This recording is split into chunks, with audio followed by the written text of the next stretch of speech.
Bom, dando continuidade aqui, né, ao nosso estudo, né, de capacitores, vamos passar para o nosso último tópico, né, nessa aula daqui de capacitores, que é exatamente, né, os dielétricos dentro dos capacitores. Mas bom, antes da gente começar de fato com a nossa descrição, eu só gostaria de deixar um ponto claro, que é o seguinte. Como eu comentei com vocês, as duas referências que eu estou usando como base para esse curso de eletromagnetismo é o Moisés e o Griffiths. Okay? Como esse capítulo daqui, né, a parte de capacitores, ele é uma aula voltada para o público de Física 3, não para o público de Eletro 1, obviamente, para essa parte eu estou usando o Moisés, né, inteiramente. Né? Eu não estou pegando nada do Griffiths. A questão é que nesse tópico daqui de dielétricos, o Moisés fala de bastante coisa, né, de dielétricos em capacitores. Ele chega a abordar diversas coisas relacionadas a campos elétricos em dielétricos. Então ele fala também sobre polarização, ele fala sobre o campo de deslocamento elétrico. E todos esses assuntos, né, que o Moisés divaga bastante, eu não vou comentar nessa aula. Aqui eu vou me restringir somente a algumas análises bem diretas e bem rápidas do que a inserção de dielétricos em capacitores gera, okay? O que dielétricos modificam nas propriedades de um capacitor. Eu não vou ficar adentrando muito sobre o comportamento dos dielétricos na presença de campos elétricos e como isso pode refletir em outras coisas, na eletrostática, porque tradicionalmente esse tópico, né, de dielétricos mesmo, né, campos elétricos na matéria, eles são abordados em Eletro 1 e não em Física 3. Além disso, depois dessa aula de capacitores, o próximo tópico do nosso curso de eletromagnetismo vai ser campos elétricos na matéria, que é um tópico de Eletro 1 e que o Griffiths faz, né, muito bem. Ele explica bonitinho, ele faz toda a construção, de forma que essa parte de elétricos, duas coisas, né? Primeiro, no Moisés eu acho que é muito rápido e muita informação jogada de uma vez, ok?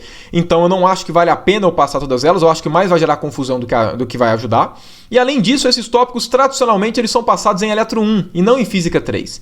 Né? Levando em conta que eu já vou fazer aulas, né, nesse curso voltados para dielétricos, eu não vou ficar fazendo a mesma discussão duas vezes, uma de uma maneira mais chutada para um público de Física 3 e outra de uma maneira mais completa para um público de Eletro 1. Então, eu vou me restringir somente às propriedades básicas, né, dos capacitores na presença de dielétricos. Nesse sentido, essa aula vai ficar bem menor, ok? E essa parte que eu vou falar de dielétricos em capacitores é o que é tradicionalmente passado em Física 3. Claro, de universidade para universidade pode mudar. Pode ser que na sua universidade, o seu professor, na parte, né, de Física 3 de capacitores, dielétricos e capacitores, pode ser que ele fale do vetor de deslocamento elétrico, comente sobre polarização e tudo. Ok? Porém, né, isso não acontece em todas as universidades, ok? O que eu vou passar nessa parte daqui é a parte que é comum a qualquer ementa de Física 3 que você for pegar. Ok? Caso você queira se aprofundar um pouquinho mais, né, de como é que é o comportamento de campos elétricos nos dielétricos, ok? Entender um pouquinho melhor como é que aparece a polarização, como é que isso acaba refletindo no comportamento dos campos elétricos, eu convido você a assistir, né, as aulas depois do próximo capítulo, que vai ser campos elétricos na matéria, mesmo se você for de um público de Física 3. Se você quiser entender um pouquinho mais, mesmo estando em Física 3, né, nada te impede de ver depois as aulas, né, de campos elétricos na matéria, porque aí sim eu vou discutir um pouquinho melhor, né, e dar a devida atenção aos dielétricos que eles merecem, ok? E não passar simplesmente tudo muito chutado nessa parte aqui de capacitores. Mas bom, qual que é a essência então, né, de dielétricos em capacitores, né? A ideia é o seguinte, né? Vamos lá, a gente colocou, aqui eu vou sempre usar, né, como modelinho o nosso capacitor de placas planas e paralelas, ok? Porque é mais simples de desenhar. Mas obviamente isso que eu vou falar, né, essa representação daqui que eu vou fazer, ela vale para qualquer capacitor que você colocar. Você pode fazer isso para o esférico, para o cilíndrico. Eu sempre vou representar para o de placas planas e paralelas porque é mais fácil de desenhar, ok? Então vamos lá, imagina que esse cara daqui seja o nosso capacitor de placas planas e paralelas. Como eu comentei com vocês, né, o capacitor nada mais é do que duas, né, nesse caso daqui, né, de dois condutores que estão a uma distância específica. Okay? Essa distância específica faz com que apareça um campo elétrico quando eu carrego esses caras, certo? Um campo elétrico intenso aqui no meio, vai ser a forma que o capacitor vai conseguir guardar a energia, ok? Porém, uma coisa que é possível ser feita, né, e que é exatamente a essência desse tópico daqui, é que é o seguinte, aqui no meio, né, quando a gente fala de capacitores, né, de uma maneira, quando a gente começou definindo tudo que a gente falou até agora, no meio dessas placas não tinha nada. Era simplesmente vácuo, ok? Então, aqui era simplesmente um espaço vazio, né? Porque com espaço vazio já é o suficiente para poder montar um capacitor. Porém, também é possível a gente criar capacitores em que a gente coloca aqui no meio algum material que a gente chama de um material dielétrico. Okay? O que é um dielétrico? Um dielétrico nada mais é do que um material isolante. Obviamente, eu não posso colocar dentro aqui, né, das placas do capacitor, obviamente eu não posso colocar aqui um material que é condutor. Okay? Por que eu não posso fazer isso? Porque se eu colocar um material aqui dentro que é condutor, né, levando em conta que o dielétrico ele preenche todo o interior aqui, né, aqui a gente vai estar levando em conta materiais que preenchem todo o interior, ok? Se eu colocasse aqui um condutor, eu estaria fazendo um contato entre as duas placas. E por conta disso o capacitor nunca iria carregar. Porque qual que é a essência do capacitor? A essência do capacitor não é que aqui fica com uma carga Q e aqui fica com uma carga menos Q. Se eu coloco um condutor aqui no meio, eu vou estar ligando essas duas placas, então essa separação nunca vai acontecer. Porque esse cara daqui todo vai agir como um único condutor. E não vai existir uma separação de cargas do nada, certo? Toda vez que você tentasse carregar o capacitor, na hora as cargas elas iam voltar a se misturar porque estaria sendo ligado. Agora, quando eu coloco um dielétrico, certo? Ou seja, um isolante aqui no meio, um isolante não possui, as cargas não possuem mobilidade. Se não possui mobilidade, não vai fluir corrente elétrica de uma placa para outra. Certo? Esse cara aqui fica simplesmente como sendo alguma coisa que preenche esse espaço sem promover movimentação de carga, exatamente porque ele é um isolante, né? Ou seja, ele é um dielétrico. Apesar de dielétricos não promoverem, né, a movimentação de cargas, então eles continuam fazendo com que esse capacitor tenha uma separação de cargas e tudo, colocar eles aqui no meio faz com que o capacitor tenha um comportamento bem diferente do que se ele não tivesse nada ali dentro. Ok? E por que isso? Se a gente pensa no dielétrico no ponto de vista microscópico, ele é formado de quê? A gente pode pensar o seguinte, imagina que a gente dê um zoom bem grande aqui, ok? Deixa eu tirar essas cargas aqui, né? Porque elas não vão ser relevantes pra gente aqui. Imagina que eu pegue uma parte aqui bem pequenininha, ok? Vou até colocar aqui, ó, um ponto. E imagina que eu dê um zoom cabuloso nesse cara daqui, ok? Então imagina que eu vou analisar um dielétrico bem lá no meio. Certo? Dando um zoom muito forte. Quando eu der um zoom muito forte, a gente sabe que esse cara daqui é formado de átomos, ok? E de uma forma bem simplificada, como é que pode ser visto um átomo? Um átomo pode ser visto como um núcleo positivo, ok? Que eu vou representar aqui de vermelho. Um núcleo positivo.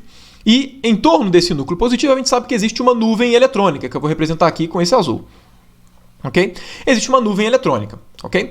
E bom, se esse cara daqui, né, se o dielétrico está na boa, não tem nenhum campo elétrico, ele está tranquilão na dele, na boa, esse cara daqui, a nuvem eletrônica, ela vai ser esfericamente simétrica, certo? Esse cara daqui, né, a gente tem que pensar que a gente tem uma carga positiva, né? Todo mundo dessa nuvem eletrônica, né, como a nuvem eletrônica ela é negativa, ela vai ser atraída pelo núcleo positivo e vai ficar aqui, né, mais ou menos com o seu formato tradicional. Aí, porém, o que acontece é o seguinte, quando a gente começa a carregar esse capacitor, se tem esse dielétrico aqui no meio, vamos lá, imagina que eu ligo com uma carga, né, e aí induz uma separação de carga Q, e aqui uma carga menos Q. Okay? Quando eu faço isso, eu induzo um campo elétrico aqui no meio. Como é que vai ser esse campo elétrico? O campo elétrico vai ser para cá, vai ser direcionado para baixo. Certo? Cima para baixo. Inclusive, vai aparecer um campo elétrico atuando exatamente em cima desses átomos. Agora, obviamente, esse campo elétrico não vai fazer com que os elétrons, né, que estão nesses materiais se movam ao longo da placa, certo? Afinal de contas, esse cara daqui é um dielétrico, é um isolante. O isolante não tem mobilidade nas cargas. Isso significa que todos os elétrons fazem parte da nuvem eletrônica dos seus respectivos átomos e ela sempre vai ficar presa ali ao seu núcleo, ok? Ao núcleo exatamente do átomo. Agora, independente de qualquer coisa, essa nuvem eletrônica ela é negativa, ok? E obviamente existe um campo elétrico aqui, então ela vai sentir influência desse campo elétrico. Quando aparece esse campo elétrico, o que acaba acontecendo é que essa nuvem eletrônica, que antes era esfericamente simétrica, bonitinho, ela desloca um pouquinho, ela dá uma leve deformada. Ela fica mais ou menos assim, ó. Desenhando de forma muito exagerada, ok? Ela fica algo em torno disso, ok? Os elétrons da nuvem eletrônica, a nuvem eletrônica ela não pode sair andando, porque ela está presa a um núcleo. Porém, como ela está diluída no espaço, a nuvem eletrônica dá toda uma leve deslocada. Agora, perceba que se essa nuvem eletrônica dá uma subida, perceba que essa parte aqui de baixo do átomo ela é mais positiva e essa parte daqui, né, do átomo ela é mais negativa, certo? Agora, se ela é mais positiva embaixo e mais negativa em cima, significa que vai aparecer um campo elétrico gerado por esse deslocamento da nuvem eletrônica, certo? Vai aparecer, por conta dessa separaçãozinha, vai aparecer um campo elétrico naturalmente aqui, ó. Certo?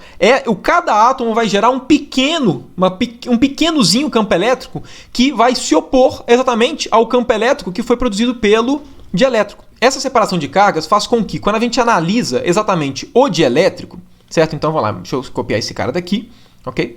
Vamos copiar esse cara e vamos desenhar somente a parte do dielétrico, ok? Então, olha só, quando a gente faz exatamente esse cara daqui, né, quando a gente carrega, a gente tem um dielétrico, quando a gente carrega, a gente supôs que aqui em cima as cargas ficassem positivas, certo? Esse capacitor ficou com carga positiva e essa parte de baixo ficou com carga negativa. Agora, olha só, se esse cara daqui, né, induz essa separação, vocês devem concordar comigo que a parte mais aqui embaixo, ela vai ficar positiva, certo? Do dielétrico. Por quê? Porque pensa que todos os átomos eles vão dar essa deslocada. Então, aqui embaixo, na última fileira de átomo, a parte mais de baixo vai ficar positiva e a parte mais de cima vai ficar negativa. O que significa? Significa que o campo elétrico total aqui no meio vai ser o campo elétrico gerado pelo capacitor menos o campo elétrico gerado pelo dielétrico. Mas no caso, diferentemente de um condutor, o campo aqui no meio não é igual a zero. Por quê? Porque aqui, o campo gerado por esses caras, gerado pela polarização, ele é muito pequenininho. Eu vou até representar aqui reduzindo o tamanho do vetor. Ele é muito pequenininho. Exatamente porque essa polarização ela não é muito intensa, ela realmente é bem pequena, ok? E por conta disso, o campo resultante ele acaba sendo para baixo. Mas o que acaba acontecendo? Como existe exatamente um campo gerado pelo dielétrico que vai ser direcionado para cima, significa que o campo elétrico aqui no meio, ele reduz. Certo? O campo elétrico no meio das placas do capacitor reduz quando você coloca um campo elétrico. Reduz de que forma? A gente faz a seguinte coisa. Imagina que sem o dielétrico, o campo elétrico fosse E no meio das placas do capacitor. Quando a gente coloca o dielétrico, o campo ele reduz, certo? A gente vai falar que ele reduz por um fator K. A gente vai definir uma constante K. Esse K é a constante que a gente chama de constante dielétrica. E ela realmente pode ser definida dessa forma que a gente colocou. Como o campo reduz por algum fator, a gente define esse fator de redução exatamente como sendo a constante dielétrica. Obviamente, esse cara daqui depende de como essa nuvem eletrônica vai ser deformada e, por consequência, depende do material. Cada material diferente possui uma constante dielétrica diferente. Só para que vocês tenham alguns exemplos, certo? A constante dielétrica do ar, porque relembrando, o ar não é vácuo, o ar é matéria. É muito próxima de 1. Ela vale 1,00059. Por isso que toda vez que a gente trata de campos elétricos e tudo, eletromagnetismo no ar, a gente pode considerar como se fosse no vácuo, porque olha só, modifica muito pouquinho. Agora, por exemplo, se a gente pega água a 20 graus, água destilada, o K ele vai ser na ordem de 80. Se a gente pega vidro, varia de 4 até 10. Porque se a gente pega borracha, vai ser 7. Enfim, cada material vai ter um valor de K diferente. Ele vai ter uma constante dielétrica diferente. E uma coisa também importante, quando eu levo em conta essa descrição, eu estou levando em conta um tipo específico de dielétrico, ok? Que são os dielétricos lineares e isotrópicos. A gente diz que o dielétrico é linear quando o campo elétrico, por conta exatamente desse dielétrico, ele vai mudar sempre por esse fator kappa. Meios não lineares, a forma como o campo elétrico reduz, ele depende da intensidade do campo elétrico, então a situação fica um pouco mais complicada. Além disso, a gente chama de um meio isotrópico, um meio em que a polarização ela é na mesma direção do campo elétrico. Porque olha só, faz sentido aqui na nossa análise que, como o campo elétrico foi para baixo, a separação de cargas é na vertical e, por consequência, aparece um campo para cá, certo? Para cima. Porém, existem alguns materiais que a gente dá o nome de materiais anisotrópicos, que o que acaba acontecendo é o seguinte, por exemplo, são materiais que o campo que foi aplicado foi para baixo, mas essa separação de cargas ela induz um campo na diagonal, para alguma direção que não é a mesma direção do campo elétrico que incidiu. Entende? Isso pode acontecer, ok? E quando isso acontece, claro, a descrição fica muito mais difícil. A gente pode fazer a descrição em termos dessa constante dielétrica, mas aí essa constante dielétrica ela passa a não ser uma constante, ela passa a ser um tensor, passa a ser bem mais complicado. Então a gente está levando em conta meios isotrópicos, que são os meios em que essa polarização que vai acontecer, ela está exatamente na mesma direção do campo elétrico e tudo certo. Mas bom, como a gente está no contexto de capacitores, a gente gostaria de saber como é que esse cara daqui influencia nas análises dos capacitores. Certo? Olha só, se o campo reduz por um fator K, eu acho que todo mundo deve ter como óbvio que o potencial eletrostático, a diferença de potencial entre as placas, também vai reduzir por um fator K. Ok? Por quê? Porque a gente não tem a relação de que o campo ele é menos o gradiente de V. Se a gente divide os dois lados por K, levando em conta que K é constante, eu posso colocar lá dentro do gradiente.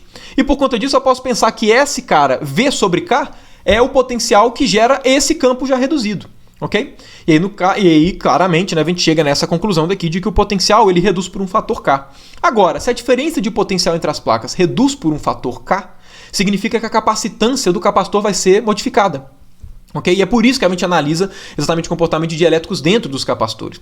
Ela vai ser modificada como? Bom, a gente sabe que a capacitância ela vale a carga que está no capacitor, ok? Dividido pela diferença de potencial que ele está sendo submetido, certo? Se a diferença de potencial varia por um fator K, significa, só analisando essa situação, significa diretamente o quê? Que a nossa capacitância, quando a gente coloca um capacitor, ela vai aumentar por um fator K.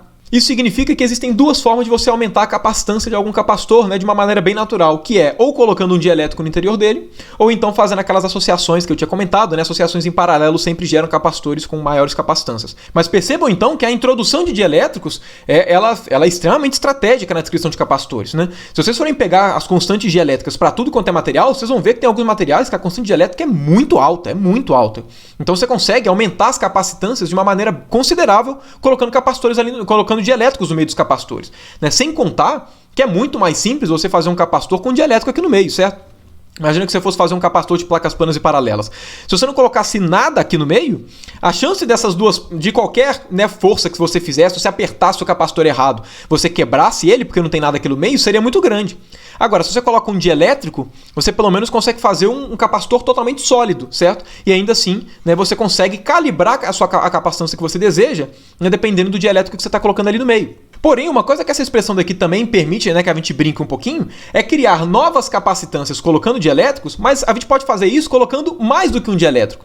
A gente pode colocar 2 dielétricos do meio de um capacitor, 3, 4, a gente pode colocar uma mistura de dielétricos, e essa mistura de dielétrico vai gerar uma capacitância resultante diferente, que a gente sempre pode calibrar da forma que a gente quer. Para ficar claro, né, como é que a gente consegue modificar a capacitância de um capacitor colocando vários dielétricos, né, no interior dele, eu vou resolver alguns exemplos nas próximas aulas, exatamente com pelo menos 2 tipos de dielétricos dentro de um capacitor, certo? Aí, claro, o raciocínio vale para quantos dielétricos você quiser, né? É só generalizar o raciocínio.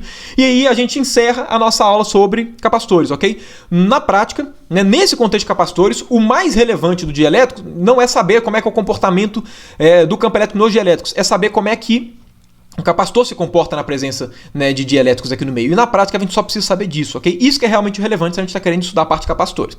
Então, né, enfim, por conta disso eu encerro essa aula daqui, né, que é simplesmente para poder falar como é que vai ser o resultado introduzindo dielétricos no capacitor. E, né, a gente encerra exatamente totalmente a aula de capacitores com as próximas aulas, né, que eu vou, na verdade, com a próxima aula, né, que eu vou resolver aqui dois exemplos específicos que a gente coloca 2 tipos de condutores de maneiras diferentes, né, 2 tipos, perdão, de dielétricos no meio dos capacitores de maneiras diferentes, para que a gente possa saber como é que a capacitância modifica, né, dado a forma que a gente coloca esses caras.